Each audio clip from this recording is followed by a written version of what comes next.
And welcome back to the Factor Uncensored. Makeup sex is a popular term for when fighting leads to lovemaking. Everyone knows that, right? But why are some of us drawn to that, and is it healthy for our relationship?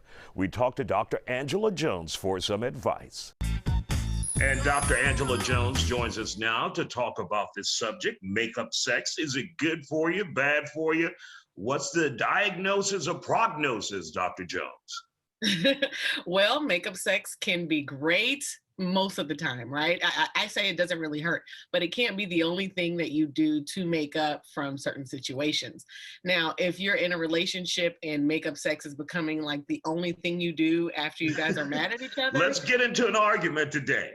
that can actually become a problem because that means you're actually avoiding the problem and just covering it up with having makeup sex, right? But if you are actually having a conversation, actually getting to a resolve and then having makeup sex, I just think that's an extra bonus on top.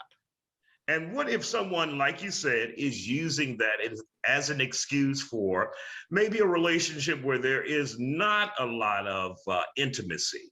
And so the only intimacy they get is after that fight, the makeup sex.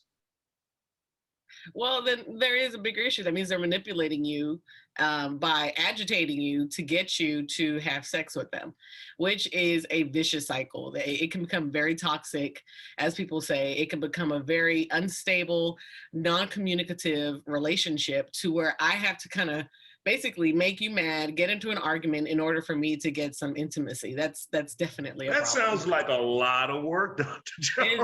It is. It's too much work. Too much work. You shouldn't have to do all that just to get some intimacy from your partner. So there's deeper issues going on if you have to do something like that. And what's the lingering effects of that? If you are constantly trying to get into an argument for sex, you could say some damaging things that could have a long-lasting impact. I mean, it'll get to the point where you don't even want to have sex with someone. I mean, because they've hurt you so much. I mean, at the end of the day, having sex does include like your emotional state and your mental state. And if somebody's constantly tearing you down or you're constantly in this negative emotional state, it is definitely going to impact the bedroom to the point that you may not want to have sex, or it may impact the quality of sex that you have. And of course, if it's not frequent, if it is organic, then it could be okay.